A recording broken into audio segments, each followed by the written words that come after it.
ॐ निरञ्जनं नित्यम् अनन्तरूपं भक्तानुकम्पाधृतविग्रहं वै ईशावतारं परमेशमीड्यं तं रामकृष्णं शिरसा नमामि।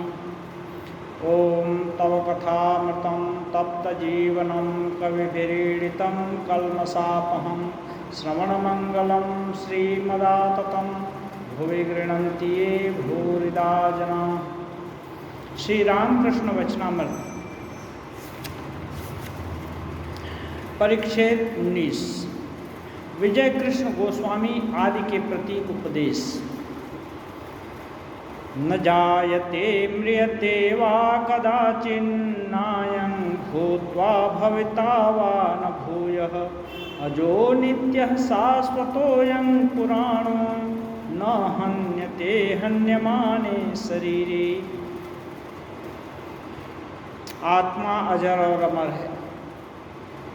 ये न तो पैदा होती है न यह मरती है, न तो इसका जन्म होता है न इसमें कोई परिवर्तन होता है। ये अज है, अजन्मा है, नित्य है, शाश्वत है। पुराण माने जब से सृष्टि हुई है उसके आगे से भी वर्तमान है। कोई शरीर यदि मर जाए या मार दिया जाए या ख़त्म हो जाए तब भी ये आत्मा नहीं मरता है, नहीं मरती है। आत्मा अमर है।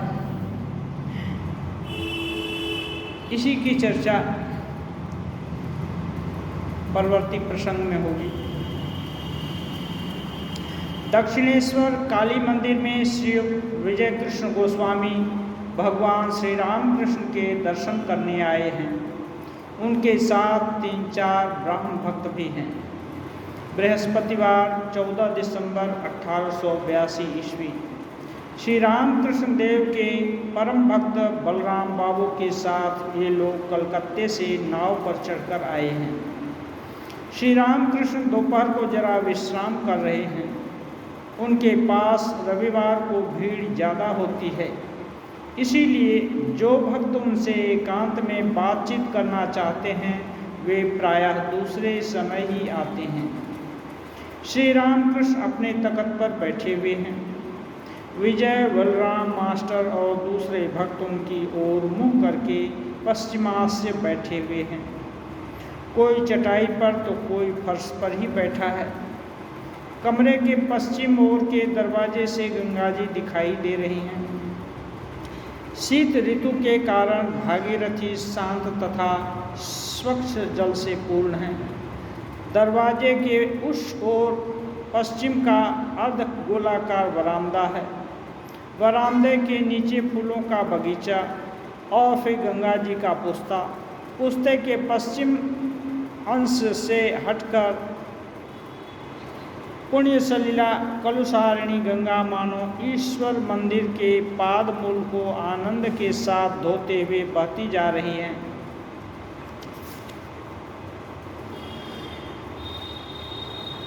ठंड का समय है, इसलिए सभी लोग गर्म कपड़े चढ़ाए हुए हैं।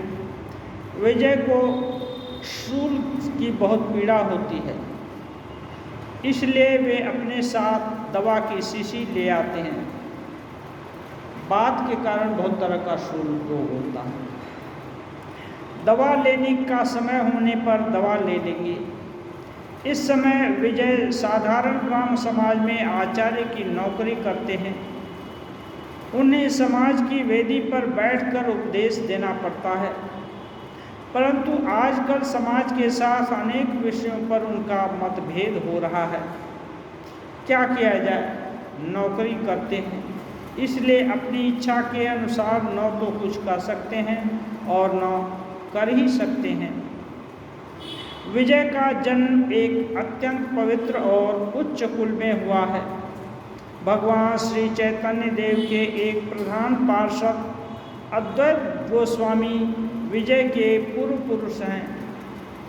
अद्वैत गोस्वामी ज्ञानी थे, निराकार परब्रह्म के चिंतन में लीन रहते थे। पर साथ ही उन्होंने भक्ति की भी पराकाष्ठा दिखाई है। वे हरि प्रेम में मतवाले होकर नृत्य करते थे, इतने आत्मविस्मृत हो जाते थे कि नाचते नाचते अंग के वस्त्र तक खिसक जाते थे। विजय भी ब्राह्म समाज में आए हैं, निराकार पर ब्रह्म का चिंतन करते हैं, परंतु अपने पूर्वज अद्वैत गोस्वामी के पवित्र रक्त की धारा उनकी देह में प्रवाहित हो रही है। हृदय में भगवत प्रेम का अंकुर प्रकाशोन्मुख है, केवल समय की प्रतीक्षा कर रहा है। इसीलिए वे भगवान श्री राम कृष्ण की अपूर्व भगवत प्रेमोन्मत्त अवस्था को देखकर मुग्ध हुए हैं। मंत्रमुग्ध सर्प जिस प्रकार सपेरे के सामने फन निकाले बैठा रहता है, उसी प्रकार विजय भी श्री राम कृष्ण के श्रीमुख से निकलने वाले भगवत प्रसंग को सुनते हुए मुग्ध होकर उनके पास बैठे रहते हैं।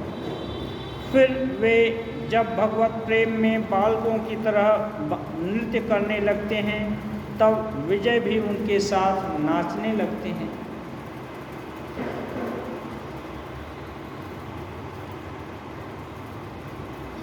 ठाकुर सब समय ही भगवत प्रेम उनके जहाँ भी विराजमान होते उनके चारों तरफ मानो एक औरा बना रहता। विजय कृष्ण ऊंचे साधक थे, इसलिए उनको श्री राम कृष्ण के संसर्ग का चस्का लग गया। जब भी समय मिलता वो सीधे चले आते और उनके सानिध्य में मानो परम सुख पाते। और जब ठाकुर कभी कभी नृत्य करते तो ये भी नृत्य करते। विष्णु एड़ेदा में रहता था। अब एक बालक जिसका नाम विष्णु था, उसकी बात हो रही है। उसने गले में छुरा लगाकर आत्महत्या कर ली। आज उसी की चर्चा हो रही है। विष्णु बड़ा भक्त था, उन्नत आधार था। ठाकुर उसको बड़ा स्नेह करते थे। उसने अचानक गले में छुरा लगाकर आत्महत्या कर दी। ठाकुर श्री राम कृष्ण कह रहे हैं, देखो उस लड़के ने आत्महत्या कर ली। जब से यह सुना मन खराब हो रहा है। ठाकुर उसको बहुत स्नेह करते थे। यहाँ आता था, स्कूल में पढ़ता था, पर कहता था संसार अच्छा नहीं लगता। पश्चिम चला गया था, किसी आदमी के यहाँ कुछ दिन ठहरा था। वहाँ निर्जन वन में, मैदान में, पहाड़ पर बैठा हुआ ध्यान करता था। उसने मुझसे कहा था, न जाने ईश्वर के कितने रूपों का दर्शन करता हूँ। ठाकुर उसको और वो अपने अनुभव दर्शन की बात भी ठाकुर को बताता है। बहुत सारे ईश्वर के रूप देखता था। ठाकुर बहुत स्नेह करते थे, लेकिन वो अपने गले में छुरी लगा दिया। अब अनुमान करके ठाकुर बोल रहे हैं, जान पड़ता है यह अंतिम जन्म था। एक तो है सहज अनुमान करना और दूसरा है दिव्य दृष्टि से ध्यान में देखना। ध्यान में देखने से जान पड़ता है, ऐसा बोलने का जरूरत नहीं है, क्योंकि वो तो सत्य ही है। जब नरेंद्रनाथ की निंदा बहुत सारे लोग अगल बगल करने लगे थे, कभी नास्तिक भाव का भी अवलंबन करके। नरेंद्रनाथ जब नौकरी खोज रहे थे, बहुत दरिद्र अवस्था हो गई थी पिताजी के जाने के बाद। घर संसार बहुत कष्ट से बीत रहा था। तो उस समय अपने मित्र साथियों से दूर रहने के लिए वो कभी कभी नास्तिक भाव का अवलंबन भी करते और बोलते, इतना दुखमय संसार है, इससे तो अच्छा मैं संसार रच देता। तो लोग कोई कोई उनकी नरेंद्र के अप्रकट में निंदा भी करते थे। एक दिन भवनाथ आकर भवनाथ और ठाकुर नरेंद्रनाथ दोनों लोगों को ठाकुर बहुत स्नेह करते थे। भवनाथ आकर के बोलते हैं कि वो ऐसा हो गया, कुछ नरेंद्र के विषय में बोले। सुनते ही रामकृष्ण देव बोले, ऐसा यदि दोबारा बोला तो तुम्हारा मुख नहीं देखूंगा। शिव की निंदा, साक्षात शिव की निंदा करेगा, तुम्हारा मुंह नहीं देखूंगा, खबरदार ऐसा नहीं बोलो। ठाकुर नरेंद्रनाथ का स्वरूप देख चुके थे, जानते थे, इसलिए उनके विषय में ऐसी धारणा। लेकिन ये लड़का जस्ट खबर सुने भक्त लोगों से ठाकुर चिंतित हो गए। पूर्व जन्म में बहुत कुछ काम उसने कर डाला था, कुछ बाकी रह गया था, वह भी जान पड़ता है इस जन्म में पूरा हो गया। क्योंकि इतना ईश्वर के रूप का दर्शन वगैरह और ईश्वरी भाव होना बहुत साधना का ही फल हो सकता है। इसलिए ठाकुर बोल रहे हैं, लगता है वो बहुत सब कर दिया था, इस जन्म में थोड़ा बाकी था। पूर्व जन्म का संस्कार मानना चाहिए। ये संस्कार मानने से कि पूर्व जन्म होता है, बहुत सामाजिक और ये जो व्यक्तिगत बहुत समस्या का समाधान हो जाता है। जो अपने को अच्छा चरित्रवान या बढ़िया समझता है, वो ये संतुष्ट हो जाए कि चलो मैं तो अच्छा ही हूँ, तो फिर उसका और विकास रुक जाता है। इस और ज़रूरत क्या है? इसलिए भगवान गीता में बोलते हैं, नहीं कल्याण कश्चित दुर्गतिं तात गच्छति। जो कुछ भी अच्छा किया है उसका विनाश नहीं होता। तो जो कुछ भी इस जन्म में अच्छा सद्गुण, अच्छा गुण संचय कर लिया है, उसका नुकसान नहीं है। इसलिए मरने तक, अंत तक भी उन्नत होने का प्रयास किया जा सकता है। क्यों? ये अगले जन्म में काम आएगा। और बाकी कुछ ये जो संस्कार, अच्छे संस्कार बच जाते हैं, मुक्ति नहीं होने तक वो संस्कार साधक या जीव को आगे बढ़ाते रहते हैं, अग्रगति देते हैं। इसलिए अच्छे संस्कार जिससे पैदा हों, वैसा सत्कर्म करना, वैसा सत्संग करना, वैसा साधना, वैसी साधना करना, इसका प्रयोजन साबित होता है। क्योंकि इस जन्म में जो कुछ कर लिया वो कभी नष्ट नहीं होगा, अगले जन्म में काम आएगा। और बाकी सांसारिक जो भी चीज़ें हैं वो कुछ काम में नहीं आएगा। लेकिन शुभ संस्कार जो पैदा हो गया, शुभ कर्म, वो बिना ब्रह्म ज्ञान के खत्म नहीं होगा, उसका प्रभाव चलता रहेगा। इसलिए ठाकुर बोलते हैं शुभ संस्कार पूर्व जन्म का संस्कार मानना चाहिए। और दूसरा ये है कि जो लोग उद्दंड हैं या उनको घमंड है, किसी को सताते हैं या कष्ट देकर के देने में उनको अच्छा लगता है, या कष्ट देकर कुछ उपार्जन करना चाहते हैं या अपना उल्लू सीधा करना चाहते हैं, उनको भय होगा कि जो कुछ भी खराब किया उसका दंडा अपने ऊपर पड़ने वाला है। तो दंड एक ऐसी व्यवस्था है जिससे बहुत बड़ा सुधार हो जाता है। तो ये जो है अशुभ संस्कार भी वैसे ही नष्ट नहीं होंगे, अशुभ संस्कार शुभ संस्कार से दबाए जा सकते हैं, नष्ट नहीं होंगे। कोई भी संस्कार एकदम नष्ट नहीं होता जब तक कि ब्रह्म ज्ञान न हो। ब्रह्म ज्ञान होने से सब कुछ, ज्ञानाग्नि सर्वकर्माणि भस्मसात् कुरुते तथा। ज्ञान अग्नि में जैसे सब आग लग गया, पूरा सब चीज़ जल गया, तो अच्छा भी जला बुरा भी जला, हर कुछ जल गया। तो जब तक ना जल जाए तब तक कोई शुभ संस्कार भी नष्ट नहीं होते, अशुभ भी नहीं होते।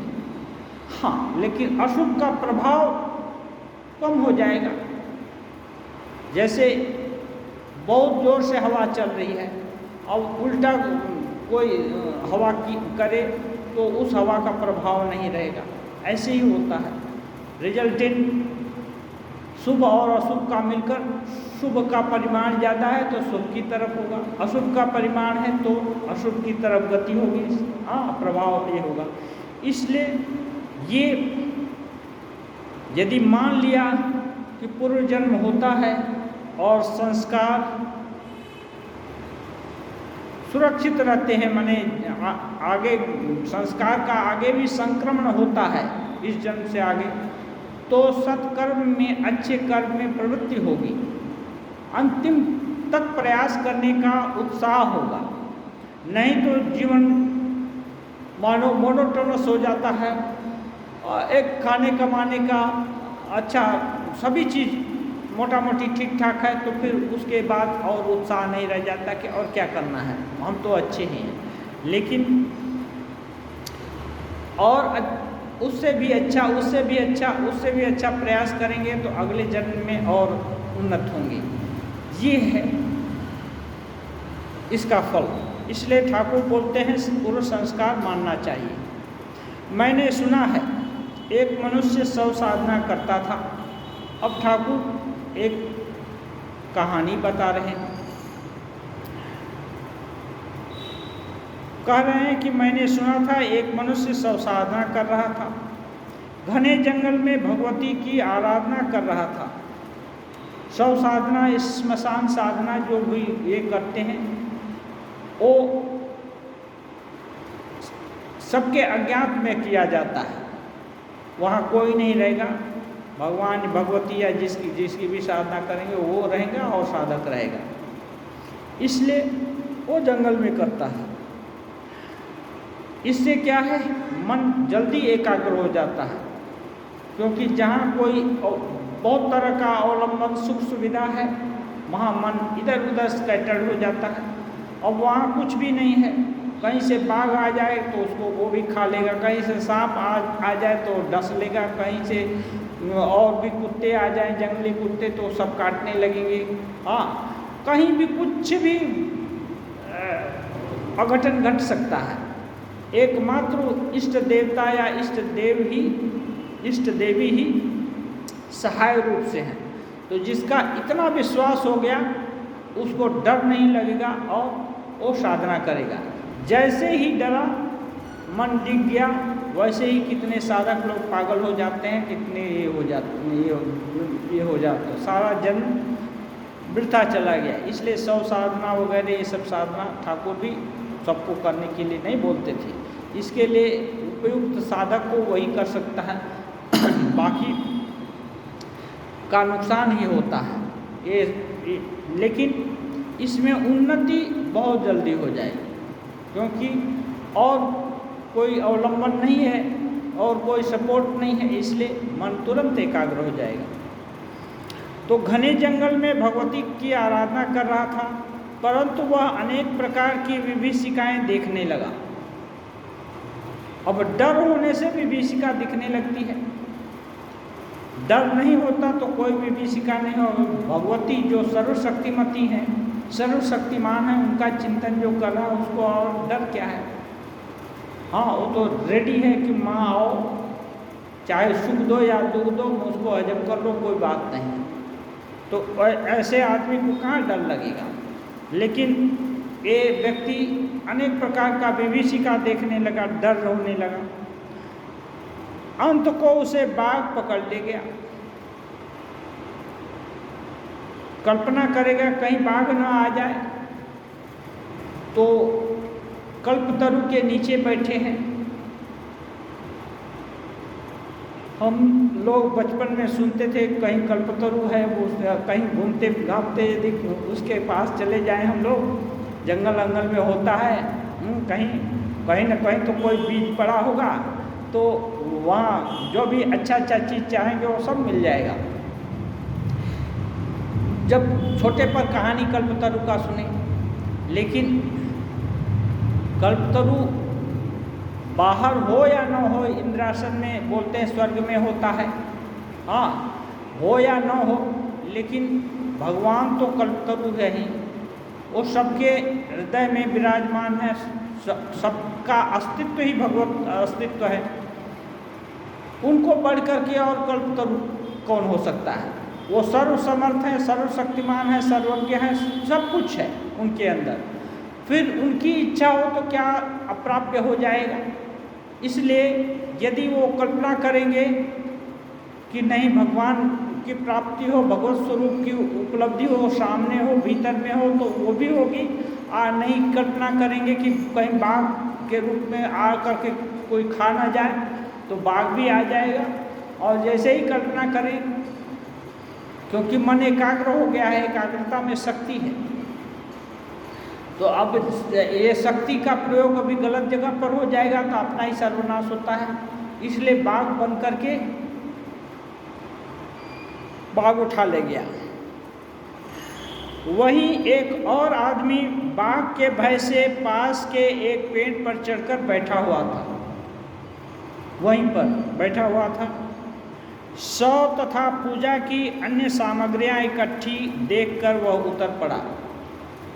बाघ तो इसको उठा ले गया, तो अब जब बाघ उठा ले गया तो ये आदमी सोचा कि चलो अब तो वो उसको खाएगा, अब तो तुरंत खाने नहीं आएगा, क्योंकि शिकारी जीव है ना, एक को खा लेने से वो फिर दूसरे पर हमला नहीं करते। और प्रेरणा ही तो है दिल की, उसको अंदर हुआ, दूसरे पेड़ पर बैठा हुआ था, डर के मारे वो देखा कि सब पूजा की सामग्री रेडी है, तो चलो उतर कर देखते हैं क्या होता है। उतर पड़ा और आचमन करके शव के ऊपर बैठ गया। कुछ जप करते ही माँ प्रकट होकर बोली।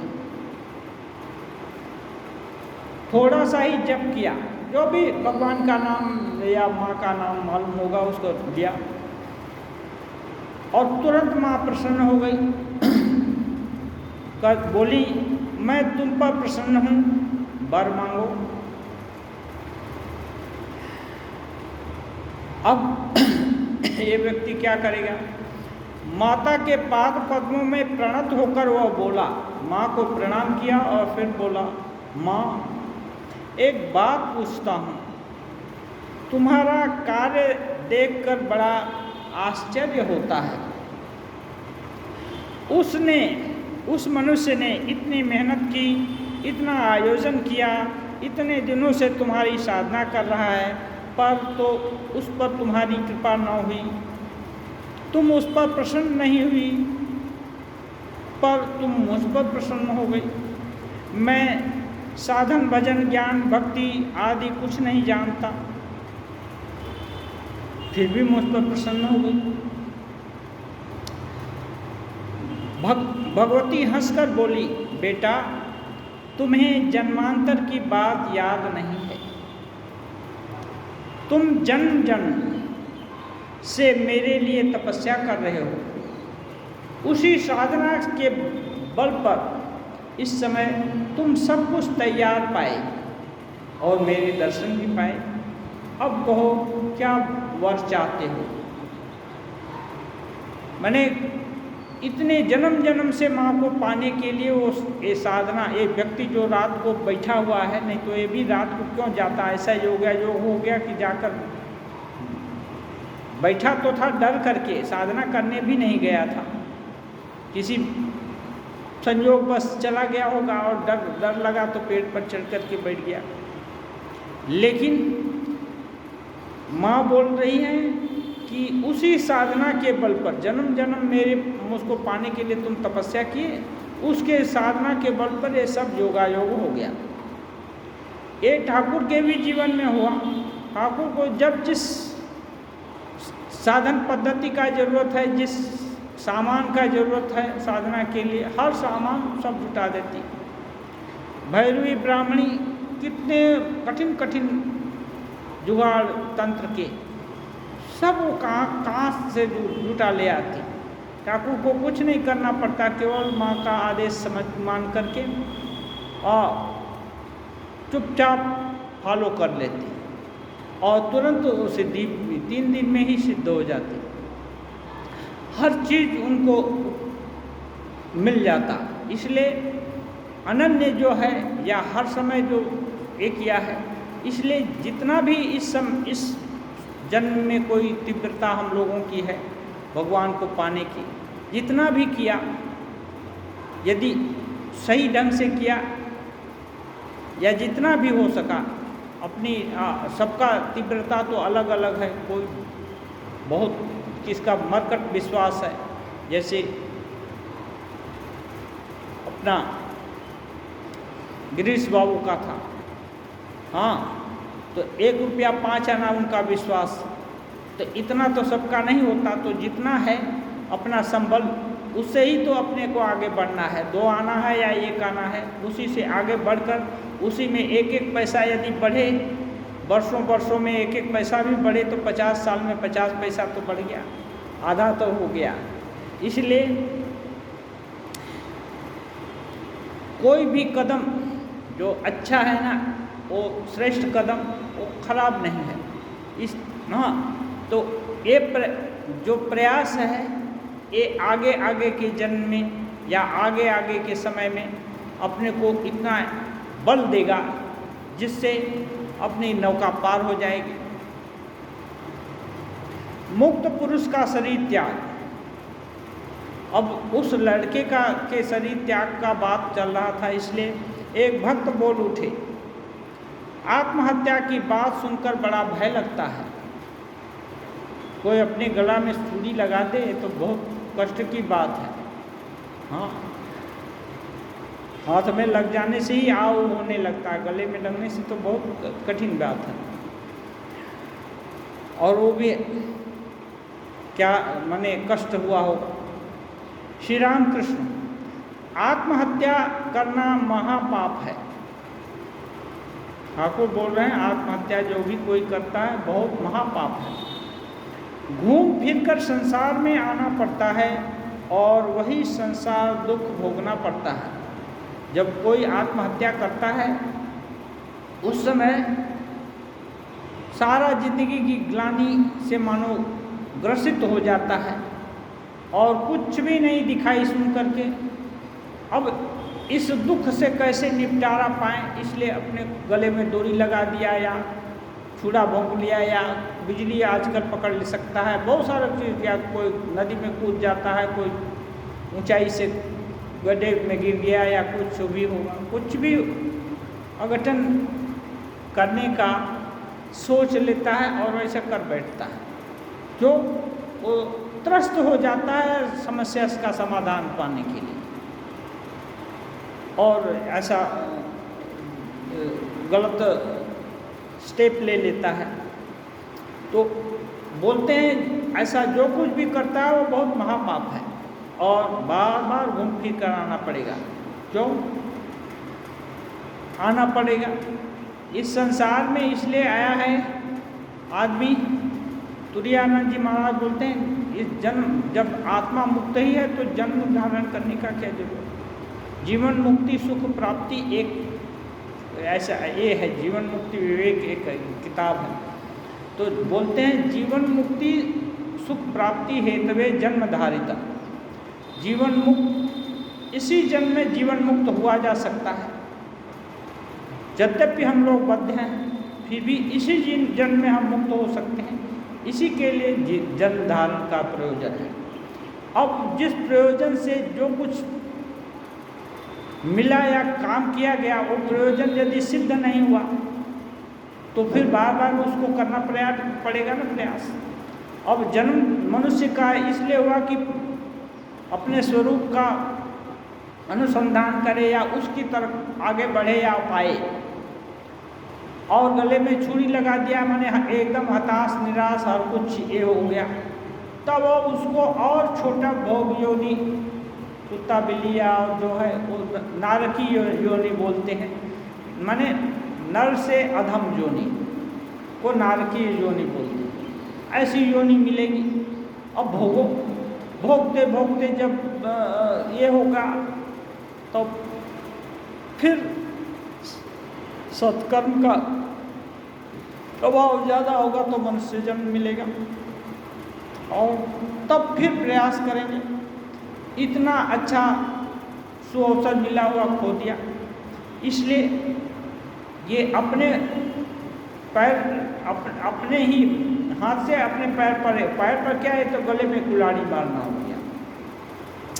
तो ये बहुत महापाप बोलते हैं। परंतु ठाकुर बोल रहे हैं, परंतु यदि कोई ईश्वर दर्शन के बाद शरीर त्याग दे तो उसे आत्महत्या नहीं कहते। अब कोई स्वांग रचे कि मुझको ईश्वर दर्शन हुआ है, गला में डोरी लगा ले, तो वैसे नहीं होगा। अब गला में डोरी लगा ले या मर गया तो वो तो बताने नहीं आएगा कि मैं ऐसे मुक्त पुरुष हूँ। अब मुक्त पुरुष कौन है, वो वही जानता है जो है, और दूसरा तो जान नहीं सकता। और कर्म की गति तो उसको ले ही जाएगी। यदि भगवान का दर्शन नहीं हुआ है तो बंधन में तो पड़ना ही पड़ेगा।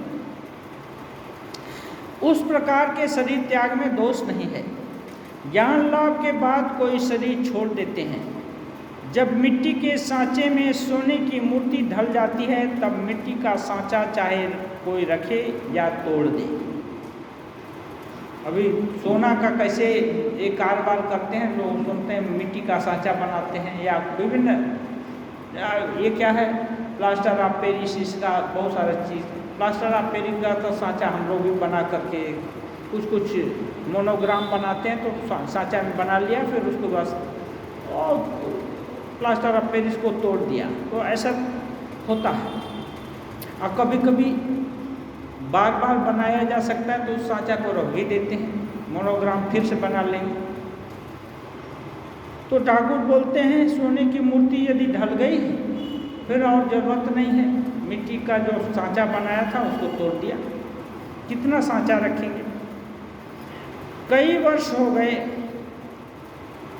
ठाकुर एक दूसरा उदाहरण दे रहे हैं क्योंकि वही सब प्रसंग चल रहा है।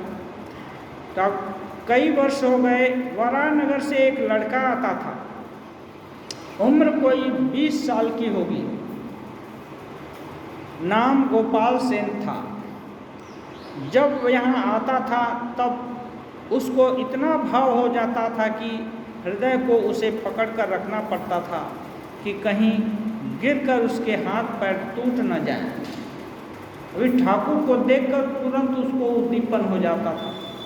अभी ऐसा बोलेंगे कि यहाँ आता था तो भाव होता था, अन्य जगह नहीं होता था, अन्य जगह कौन पकड़ कर रखता था। तो बोलते हैं राखाल है ना, उसको पकड़ता था, क्योंकि कहीं राखाल नहीं, हृदय राम, तब राखाल नहीं आए थे शायद, हाँ, तो हृदय राम उसको पकड़ते थे लड़के को, कहीं गिर पड़ ना जाए। तो उद्दीपना किसको होती है? जिसके के दिल में वैसा भाव हो। अभी भगवान का दर्शन जिसको हुआ है कभी, या ऐसे भगवत पुरुष को देखने से या भगवान का नाम सुनने से तुरंत उसको उद्दीपना हो जाती है। तो ये गोपाल सेन माने शरीर का भान लुप्त हो जाता था और ये भगवत भाव में विभोर हो जाता था। तो फिर दूसरे राज्य में चला गया तो शरीर की इंद्रियां कैसे काम करेंगी, वो तो अपने बस में नहीं रहती। तो इसलिए ऐसे लोग को ठाकुर की जब व्यवस्था होती, हृदय राम भी सपोर्ट करता था ठाकुर। अभी उस लड़के को भी हृदय राम सपोर्ट करते थे। ठाकुर कहते हैं उस लड़के ने एक दिन एकाएक मेरे पैरों पर हाथ रखकर कहा, मैं और न आ सकूंगा, अब मैं चला। अब इनसे छुट्टी ले लिया। कि अब मैं चला और मैं आ सकूँगा, माने ये शरीर और नहीं रहेगा। कुछ दिन बाद सुना कि उसने देश छोड़ दी। इसलिए जब जिसका प्रयोजन पूरा हो जाता है तब और उस चीज़ को क्यों रखेगा।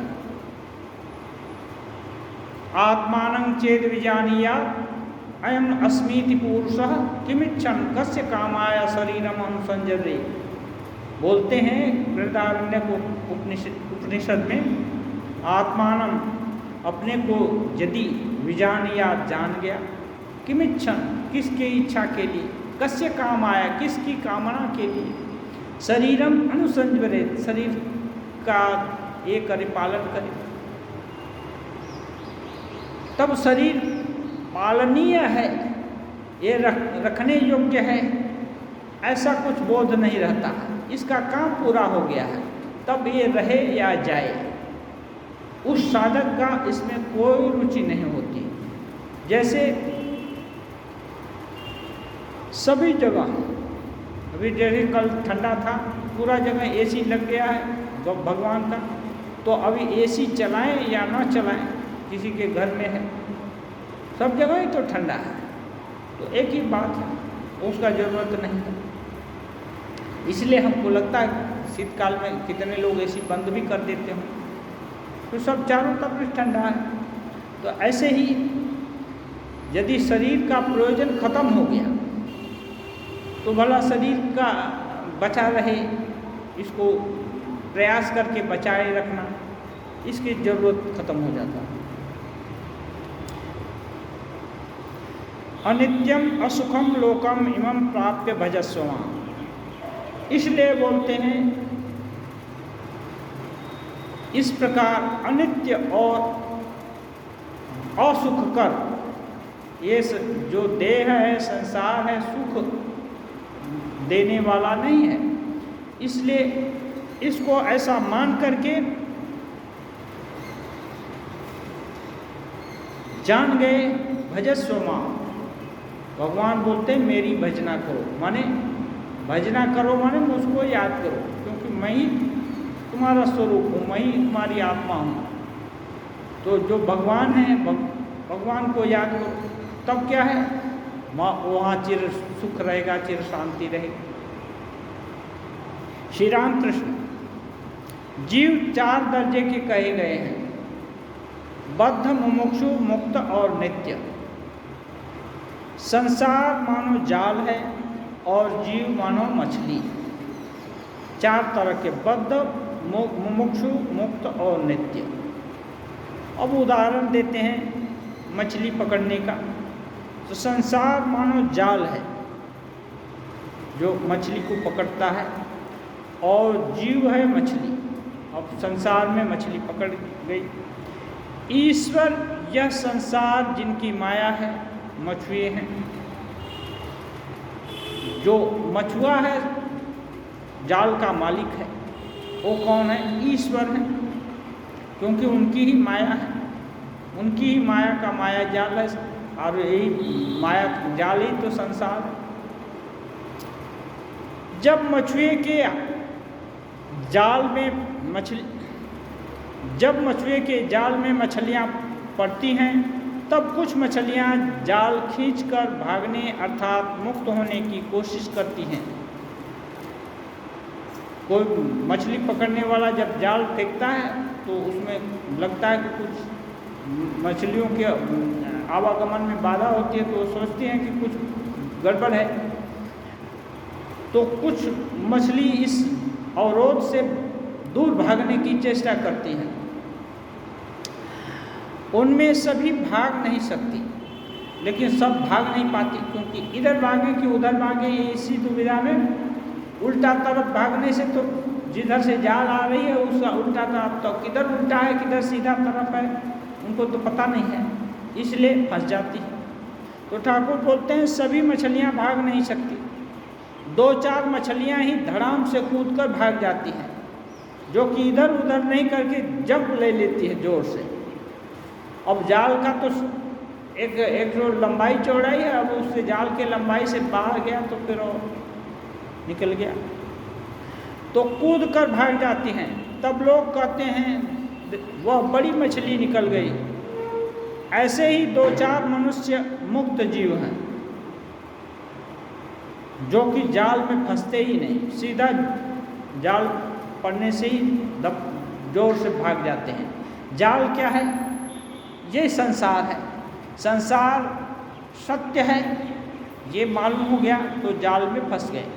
संसार अनित्य है ये मालूम हो गया तो बस जाल से धड़ाम से भाग गए। संसार सत्य है, अब इसकी डिग्री जितनी ही होगी कम। संसार सत्य है, इसका डिग्री कम है, इसका मतलब मुमुक्षु जीव हैं, साधक हैं। ये चाहते हैं कि संसार है तो सही लेकिन ये अच्छा नहीं है, इससे निकलना पड़ेगा। तो ऐसे लोग मुमुक्षु हैं, लेकिन जितनी भी समझ है उसमें उतनी शक्ति नहीं है कि वो संसार से बाहर निकल जाएं, लेकिन कोशिश तो करते रहते हैं। लेकिन कुछ ऐसे हैं जो कि तुरंत समझ जाते हैं इसका मर्म और इससे अपना मन मोड़ लेते हैं। जैसे ये 2 लड़कों की बात हुई, जो कोई एक गला में छुरी लगा दिया, दूसरा बोला और नहीं आऊँगा। ऐसे जड़ भरत की कहानी हम लोग जानते हैं, सुने हैं। जड़ भरत एक पुराण और महाभारत शायद भागवत में है। जड़ भरत एक राजा थे। आगे था नियम, चौथे पन में सन्यासी होकर अब कुटिया में तपस्या करते थे राजा लोग भी। यानी उनका कोई शान शौकत नहीं रहता, कोई माल असबाब नहीं रहेगा, कोई धन दौलत नहीं रहेगी, कोई परिवार वगैरह कोई नहीं जाएगा, उनके साथ कुछ भी नहीं जाएगा। ऑर्डिनरी आदमी होकर आज चतुरंगिणी सेना उनके साथ चलती थी, कल एकदम पदाती होकर पैर के बल चलकर वो सीधा जाएंगे जंगल में और इतने दूर जाएंगे जहाँ की उनके लोग आना जाना नहीं करते हैं। ऐसे जगह जाकर कुटिया बनाकर अपने हाथ से और वहाँ तपस्या करेंगे और शरीर छोड़ देंगे। तो राजर्षि ये जो भरत तपस्या करते थे, मुनि के रूप में तपस्या कर रहे थे, तो वो लोग बहुत तेज होता है। एक बार छोड़ दिया घर संसार तो अभी सुख की कल्पना नहीं होती, क्योंकि संसार में क्या सुख है वो तो अच्छा से देख चुके होते थे। इसलिए पहले का युग बहुत अच्छा था। ब्रह्मचर्य, वेदाध्ययन, क्या करना चाहिए क्या नहीं करना चाहिए, ये सब का ज्ञान 25 साल तक। उसके बाद गृहस्थ जीवन, गृहस्थ जीवन का सुख और जो कुछ भी है सब देखना, प्रजा पालन ये सब। उसके बाद उससे मन को उपराम करना, वानप्रस्थ और फिर संन्यास। तो ये संन्यास की अवस्था में, संन्यास माने कोई ज़रूरी नहीं है कि वो व्रत अनुष्ठान करके हम लोग जैसे गेरुआ वस्त्र पहनते हैं वो सम्यक रूप से छोड़ दिया पूरे सब कुछ सुख को, तो उसको संन्यास कहते हैं। तो एक कुटिया बांध करके रहते थे, नदी के किनारे ही अधिकांश लोग रहते थे, क्योंकि पानी तो चाहिए, पानी के बिना तो कैसे ज़िंदगी। खाना तो कुछ कंदमूल या फल जंगल में आगे बहुत आयत होते थे, ऐसे ही मिल जाते थे, और पानी पीना पड़ेगा। तो उसके पास कुटिया बना कर रहे थे, और एक दिन देखे एक बाघ एक हरिणी के ऊपर जंप किया, और हरिणी क्या करी, वो जो गर्भवती थी, वो प्राण बचाने के लिए सभी लोग प्रयास करता है, अब जंगली जीवों में तो होता ही। वो नदी के उस पार कूद गए, क्योंकि जिस तरफ बाघ दोनों थे, बाघ और ये, उस तरफ जाने से बच नहीं सकती। तो जैसे ही कूदी तो इतनी लंबी छलांग थी कि वो खुद उसका प्राणांत हो गया। लेकिन उसके पेट में बच्चा था, उसका वो प्रसव हो गया, वो नदी की धार में बहने लगा। और उधर ही जा रहे थे राजा भरत, तब राजर्षि भरत, नहाने के लिए, तो देखे तुरंत उनको करुणा ही हुई, वो बच्चे को उठा लिए, धो धा करके अपने आश्रम में ले आए। अब आश्रम में ले आए तो ममता तो सबकी ही है। अब देखे कि अनाथ है, उसकी माँ मर गई, क्या करें, कुछ जो भी कुछ गिला उला करके थोड़ा मोड़ा चटा वटा करके उसको बड़ा किए।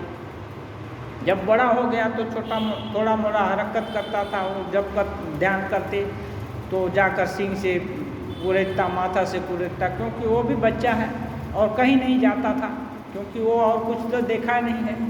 उसका माँ पिताजी वही ऋषि हैं और वो है, तो ऐसे बीतने लगा। वो थोड़ा उसका सिंह भी बड़ा कुछ हुआ, उससे भी कुरेदता था। अभी कुछ भी करे तो उनको खराब नहीं लगता था, अच्छा ही मानते थे राजा।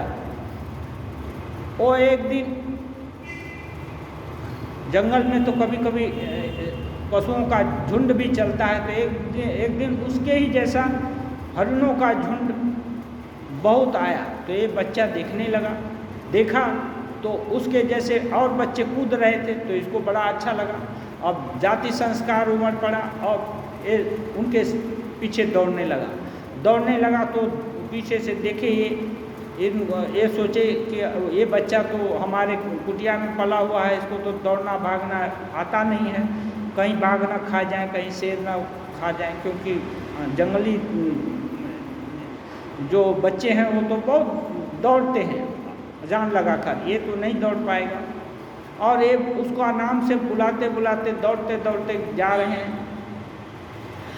अब वो कहाँ सुने, उसको आनंद मिल गया और इधर पीछे लौट कर देखता नहीं, और ये भी भागते स्नेह के कारण दौड़ते दौड़ते जा रहे हैं। और ऐसे में ही इनका शरीर छूट गया, गिर पड़े होंगे, शरीर छूट गया। तो जैसे ही शरीर छूटा, अब इनको ही हिरण का जन्म मिला और उधर ही कहीं हरिणी के गर्भ से पैदा हुए। लेकिन पूर्व जन्म का संस्कार, ठाकुर बोलते हैं पूर्व जन्म का संस्कार मानना होता है, तो उसी संस्कार के बल से इतनी तपस्या किए थे घोर, केवल स्नेह उमड़ पड़ा था उसका दशा देख करके। इसलिए वो ये बड़ा हो जाने के बाद अपने कुटिया से उसको भगा दिए होते या उतने स्नेही नहीं होते तो उनको कुछ नहीं होता, या भाग गया तो ठीक है अपने दल में चला गया और वापस चले आए होते।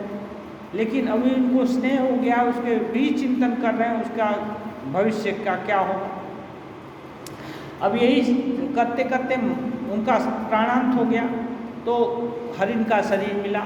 फिर पूर्व जन्म के तपस्या के फलस्वरूप उनको ज्ञान है, हिरण को भी ज्ञान है कि मैं तपस्वी हूँ, मैं यहाँ इस कुटिया में तपस्या करता था।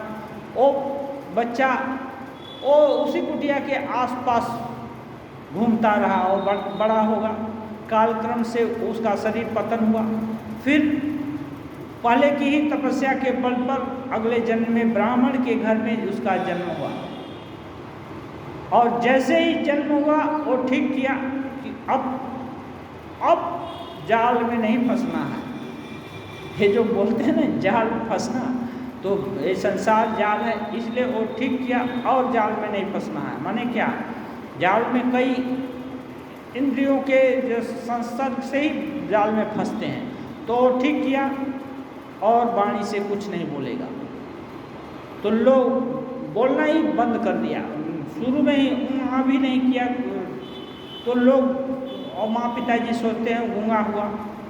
माँ पिताजी गूंगा हो या लंगड़ा हो या कैसा भी हो बच्चा, तो उसका पालन तो करते ही हैं। जब बड़ा हो गया तब कुछ दिन पर के अनंतर पिताजी गए, माँ गई। अब बड़ा भाई था और उसकी शादी हो गई थी, भाभी थी, और भाभी तो दूसरे घर की है। उसको अभी एक बड़ा भी हो गया है, हृष्ट पुष्ट भी है, तो को क्या करते थे, इसका तो और कुछ है नहीं, तो उसको काम में लगा देते थे। खेत का देखभाल करो, ये करो वो करो, उपाओ या जो भी करो वो करता था।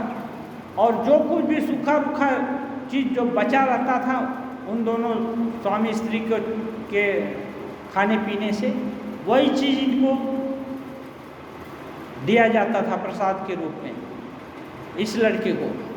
और ये भी कभी दो टुक नहीं बोला या बोलने का कभी उसको हर्ष विषाद नहीं है, क्योंकि संसार का को समझ लिया है। संसार क्या है, इसमें अच्छा लगे तो भी संसार है, बुरा लगे तो भी संसार है। निर्लिप्त रहे तो संसार नहीं है। अच्छा लगने से भी संसार है, बुरा लगने से भी संसार है। तो उसको इस उनके खाने में भी बुरा कुछ नहीं लगता था, वो चुपचाप खा लेता था। एक दिन उसके फसल की देखभाल कर रहा था, पशु आकर खा जाएंगे इसके लिए जंगल था। तो उधर एक राजा रहुगण थे, उनकी पालकी ढो करके कहार लोग ले जा रहे थे, 4 कहार, उसमें एक बीमार था। तो बीमार था, वो चल नहीं पा रहा था। तो कहार लोग बोला अपना, उनका पुलिस भी साथ में थे उनको कि देखे बीमार है क्या करें। तो वो लोग उधर उधर चारों तरफ चौकन्ना होकर देखने लगे कि कहीं कोई है। तो जो कोई भी है वो तो राजा के ये थे पुलिस लोग। हुकुम जमाया, एक आदमी देखा बैठा हुआ मोटा सोटा है, वो बोला कि बहुत अच्छा होगा, उसको धीरे से पकड़ लिया और बोला चल, और उनको रोगी को हटा दिया और इसके कंधे पर बैठा दिया, एक हत्ता पालकी का। अब ये चलने लगे।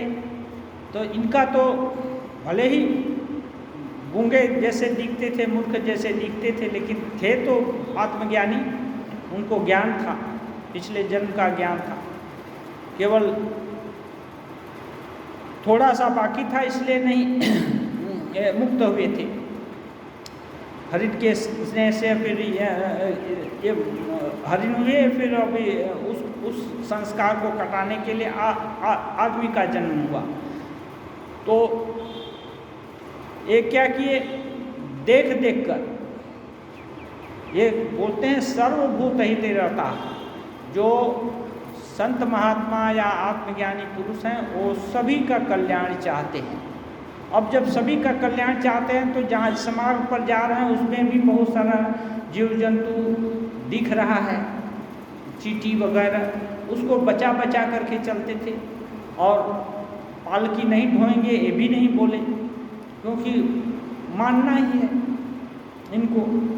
और आवाहन भी नहीं, विसर्जन भी नहीं। जैसे हम चाहते हैं कि ये चाहिए हमको तो ये हो गया, ये भी आसक्ति हो गई, ये भी संसार हो गया। नहीं वो चाहिए तो भी संसार हुआ, नहीं चाहिए तो भी संसार हो गया। तो अब एक चलते गए, लेकिन देखभाल करके चलते थे। तो कभी स्पीड से चले, कभी धीरे से। तो डोली है, पालकी है, हिल जाती थी। राजा बहुत गुस्सा हुआ होकर बोलता क्यों ठीक से नहीं चलते।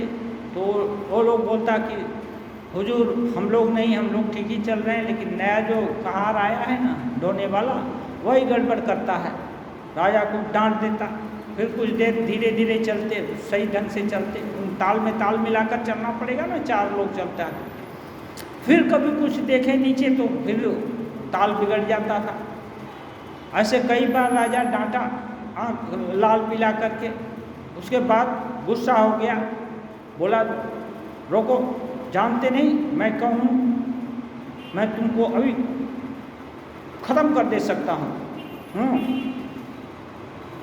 जब ऐसा बोला मैं राजा हूँ, ख़त्म कर दे सकता, तब ये मुख खोले, तुम इस राज्य का राजा मुझको ख़त्म कर सकता है? मैं आत्मा, मुझको कौन मार सकता है? मैं अजन्मा। तो आत्मज्ञान की बहुत सी बातें वो बोले थोड़े, तो उसको तो ये लगा कि अरे ये मूर्ख आदमी कैसे आत्मज्ञान की बातें हैं, तो ऋषि लोग जानते हैं या बहुत ऊंचे ब्राह्मण लोग जानते हैं। तो तुरंत इस पर पालकी से कूद पड़ा और नीचे आकर के हाथ जोड़ करके बोला, क्योंकि वो लोग ब्राह्मण लोगों का, ऋषि लोगों का श्राप बड़ा ये होता है, ऋषि को सताया तो बहुत उसका फल भी भोगना पड़ता है, ये भी जानते हैं। तो राजा हाथ जोड़कर उनको पूछा कि आप छद्मवेश में कौन हैं? आप मूर्ख के जैसा दिखते हैं, ये है। तो बहुत सारा उपदेश उस समय इनको दिए और फिर वहाँ नहीं गए, क्योंकि वो तो मुक्त पुरुष से ही फिर साधना करके मुक्त हो गए। तो ये है राजा जड़ भरत की कहानी। माने ये मुक्त पुरुष का लक्षण है, जन्मा और तब से ही जाल में नहीं फंसा। ठाकुर बोलते हैं ना, कुछ लोग हैं संसार जाल में नहीं फंसते। हाँ, बोलते हैं नारदादि नित्य जीव सभी कभी संसार जाल में नहीं फंसते। तो ये भरत हैं, फंस तो गए लेकिन अब मुक्त हो गए, ये संस्कार पूरा ये था, इसलिए अब नहीं फंसेंगे, ये ठीक कर लिए थे। हाँ, वो नारद के जैसे नहीं थे, लेकिन जो कोई भी मुक्त पुरुष हो वो थोड़ा सा अवशेष है तो उसका कोई भी ह्रास नहीं होता, उससे उनकी मुक्ति हुई। तो परंतु प्रायः अधिकतर मछलियाँ जाल में पड़ जाती हैं। ज़्यादातर मछली माने जीव जाल में पड़ जाती हैं, क्योंकि जाल बड़ा अच्छा है, खाना मिलता है, शान शौकत मिलती है, सुख दुख मिलता है। इसको बड़ा क्यों कैसे भूल जाएगा?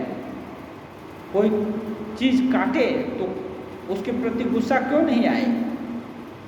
हाँ, कोई चीज़ अच्छी लगती है तो वो अच्छा क्यों न लगे?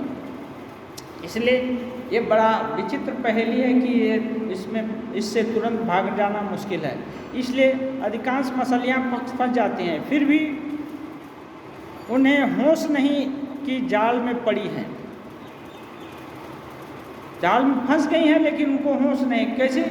वो तो जानते हैं हम तो अच्छे ही हैं, पैदा हुए, खाना पीना कर रहे हैं, खेल रहे हैं, अच्छा ये हमको अच्छा लग रहा है, ये मिल जा रहा है, वो ख़राब लग रहा है, उसको हम हटा दे रहे हैं, तो हम अच्छे ही हैं, हम लोग जाल में कहाँ फंसे हैं? उनको पता ही नहीं कि ये बड़ा जाल है। अच्छा, अब मरना होगा, अब जाल में फंसे हैं, कुछ दिन सुख भोगते रहे, 50-100 साल बहुत ज़्यादा नहीं होता। ये सुख कल, वो दुख कल, ऐसे झलते अभी अंतिम समय आ गया तो सोचते हैं अरे क्या हुआ, पूरा भाई खाता खोल करके देखे, इतना धन कमाए वो तो साथ में नहीं जाएगा, इतना एक वो तो भी साथ में नहीं जाएगा, बाकी सभी चीज़ दिखाई देता है कि ये साथ में नहीं जाएगा। वो हमारे काम में नहीं आया, लड़का को इतना पढ़ाए वो काम में नहीं आया, लड़की को इतना देखे वो भी काम में नहीं आया, इसको हम इतना माने वो भी हमको पता नहीं दिया। सब हिसाब सामने दिमाग के मानस पटल पर सब आने लगता है। तब मरने का भय होता है कि अब तो मरना पड़ेगा, तो अब क्या करें? तब ये है, तब समझ में आता है कि संसार में फंस गए। जाल में पड़ते ही जाल सहित इधर उधर भागती हैं और सीधे कीच में घुसकर देश छिपाना चाहती हैं। इन लोग का स्वभाव है कि जाल में तो पड़ गई हैं लेकिन कीचड़ में और जो निकलने का रास्ता नहीं है, ये नहीं जान करके वही संसार का जो कुचक्र है वही कीचड़ है, सुख दुख। अब उसमें फंसते हुए उसी में सिर छुपा लिए, अब भागने की कोई चेष्टा नहीं करते बल्कि कीचड़ में और गड़ जाते हैं। वे ही बद्ध जीव हैं जिनको कि इस संसार इससे फुर्सत नहीं है और उसको में ही सुख मानते हैं, वो बद्ध जीव हैं। बद्ध जीव संसार में अर्थात कामिनी कांचन में फंसे हुए हैं, कलंक सागर में मग्न हैं, पर सोचते हैं कि बड़े आनंद में हैं। इसको संसार सागर बोलते हैं, कलंक सागर बोलते हैं। इसमें कोई ऐसा नहीं हुआ जिस पर कि कलंक का दाग नहीं लगे। कलंक माने शुद्धता नहीं है, तो शुद्धता तो आत्मा में ही है, तो बाकी सब तो कलंक है ही। तो इसका दाग जरूर लग जाता है। जैसे काजल का कोठरी है, उसमें कैसे भी कर से सतर्क होकर जाए तो काजल लग ही जाता है। ऐसे ही संसार में रहने से उससे बाहर नहीं निकले तो रहेगा। जो मुमुक्षु या मुक्त हैं, संसार उन्हें कूप जान पड़ता है। जो मुक्त हो गए वो तो जड़ भरत का कहानी सुनाए, उनके जैसा ही कोई नहीं। सुख दिया तो भी कुछ नहीं, दुख दिया तो भी कुछ नहीं, और कोई आसक्ति अनासक्ति कुछ नहीं। केवल वहाँ तो वो बोला कि तुमको मार देंगे, इसलिए वो सोचे कि राजा है, उनका इच्छा हो गया। महापुरुष लोग कब कृपा करते हैं ये भी मालूम है, तो उचित अधिकारी जानकर उसको उपदेश दिए थे। इसलिए बोलते हैं मुमुक्षु और मुक्त हैं, उन्हें संसार कूप जान पड़ता है। कुआं माने अंधकूप जैसे बोलते हैं, माने गड्ढा, वो सुख का जगह नहीं है। तो मुमुक्षु जो चाहते हैं, जिनको होश हो गया है कि नहीं ये संसार तो ऐसे ही धोखा देगा, आज जो अपने अच्छे हैं कल वही बेगाने हो जाएंगे, परसों यही हो जाएगा, फिर क्या होगा। तो तब उनको एक खोज शुरू होती है। तब क्या करना पड़ेगा, कोई समस्या का यदि मालूम हो गया तो समाधान भी मालूम होता है। तो मुमुक्षु जब ये संसार अच्छा नहीं लगने लगा, इसमें बहुत सारा भय का कारण दिखने लगा, जब ये दिखने लगेगा तो भय के कारण से निवारण की खोज होगी, तब वो संसार बोलते हैं अच्छा नहीं लगता है। माने संसार माने क्या है, आसक्ति और विरक्ति दोनों, आकर्षण और विकर्षण, विरक्ति नहीं, आकर्षण और विकर्षण। विकर्षण माने इससे द्वेष करते हैं, इसको अच्छा पाते हैं। हाँ, और विरक्ति माने ये जो है, ये जो विरक्ति शब्द है उससे उपराम, आकर्षण से भी निर्लिप्तता है, विकर्षण से भी निर्लिप्तता है, उसको विरक्ति बोलते हैं। अच्छा नहीं लगता, इसलिए कोई ज्ञान लाभ, ईश्वर लाभ हो जाने पर शरीर छोड़ देता है। अब जब ये संसार अच्छा ही नहीं लगता और इसका काम पूरा हो गया, भगवान लाभ हो गया, तब बोलते हैं कोई स्वेच्छा से शरीर छोड़ देता है। ऐसे तो सबका शरीर छूटेगा ही कैसे न कैसे, लेकिन छोड़ देता है। परंतु इस तरह का शरीर त्याग बड़ी दूर की बात है, बड़ी दूर की बात है। ये इतना सहज नहीं है, बोलने से नहीं हो जाता है। इसलिए बोलते हैं मुक्त होना ही बड़ी दूर की बात है, फिर तो उसके बाद शरीर छोड़ना। बद्ध जीवों, संसारी जीवों को किसी तरह होश नहीं होता। जितना दुख पाते हैं, कितना धोखा पाते हैं, कितनी विपदाएं झेलते हैं, फिर भी बुद्धि ठिकाने नहीं लगती। बोल रहे हैं संसारी जीवों को किसी तरह होश नहीं होता। कितना दुख पाते हैं, माने अनेक प्रकार का दुख पाते हैं, कितना धोखा खाते हैं, पद पर धोखा, जिसको अच्छा समझा वही खराब निकल गया। सोचते हैं कि ये पढ़ लेंगे तो अच्छा होगा, लेकिन वही पढ़ाई काम की नहीं हुई, उसी में गड़बड़ी आ गई। कितनी भी विपदाएं झेलते हैं, बहुत तरह की विपत्तियां झेलते हैं, फिर भी बुद्धि ठिकाने नहीं लगती, संसार अच्छा ही लगता है। बोलते हैं ऊंट कटीली घास को बहुत चाव से खाता है, परंतु जितना ही खाता है उतना ही मुंह से धर धर खून गिरता है, फिर भी कटीली घास खाना नहीं छोड़ता। संसारी मनुष्यों को इतना शोक ताप मिलता है, किंतु कुछ दिन बीते कि सब भूल जाते हैं। ओम निरंजनम नित्यम अनंत रूपम भक्तानुकंपाधृत विग्रहम वै ईशावतारं परमेशमीड्यं तं रामकृष्णं शीर्षा नमामि।